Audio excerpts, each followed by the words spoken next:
Depuis quelques jours, Kyra souhaite se faire de l'argent pour prendre son indépendance dans un si grand soleil.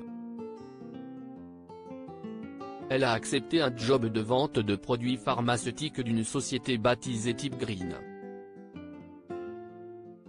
Seulement, l'adolescente s'éloigne de ses études dans les prochains épisodes, diffusés dans le courant du mois d'avril 2023.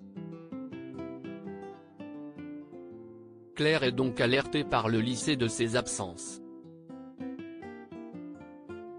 Kyra se confronte à Claire dans un si grand soleil. Kyra, Colline Ramos Pinto, rentre chez elle et Claire lui demande si ça va. La jeune femme répond, mais l'infirmière lui tend un piège. En effet, elle a été un coup de téléphone de son école plus tôt dans la journée qu'elle avait été malade. La lycéenne prétexte qu'elle a été nauséeuse depuis l'évaluation de mathématiques. Mais la compagne de Florent, Fabrice Deville, ne comprend pas pourquoi elle n'est pas retournée en cours par la suite. Elle lui conseille de lui dire la vérité. Kyra lui affirme qu'elle avait besoin de prendre l'air. Claire, Mélanie Maudran, doute de ses propos, mais Kyra lui reproche de ne pas la croire. En effet, l'infirmière lui qu'elle ment très mal, mais Kyra, piquée dans son orgueil, l'attaque de nouveau. Claire lui demande d'arrêter d'être grossière et la congédie dans sa chambre. Elle lui conseille d'en sortir lorsqu'elle lui dira la vérité. La professionnelle de santé va connaître son subterfuge concernant les activités secrètes de Kyra et Thaïs, Lila Guerreau, pendant que cette dernière va être interpellée par la police. Comment va-t-elle accueillir la nouvelle? Manu attaqué sur France 2 dans le même temps, Manu, Moïse Santamaria, a repris l'affaire autour de la mort d'Aline Delclos. Le fonctionnaire affirme à Becker que la gérante de la manade ne s'est pas suicidée.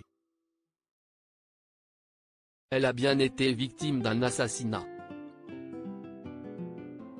De son côté, le faux Thibaut Delclos, Frédéric Hannequart, avoue qu'il a été chargé par quelqu'un pour se faire passer pour son mari.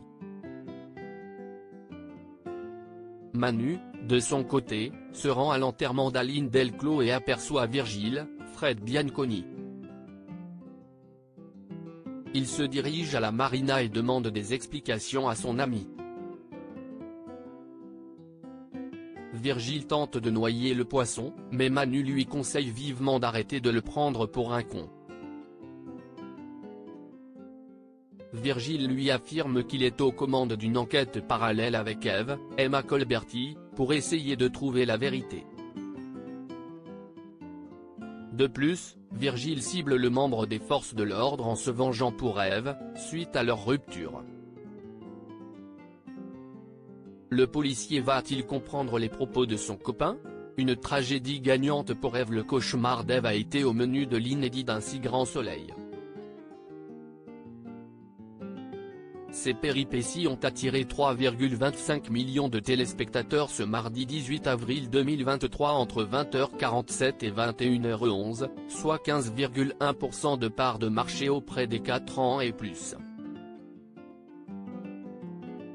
Le feuilleton quotidien a progressé de 0,2 points sur une semaine et de 0,1 point sur un an. La suite des aventures des habitants de Montpellier est à retrouver dans les prochains épisodes de la série Un si grand soleil, diffusée du lundi au vendredi aux alentours de 20h45 sur France 2.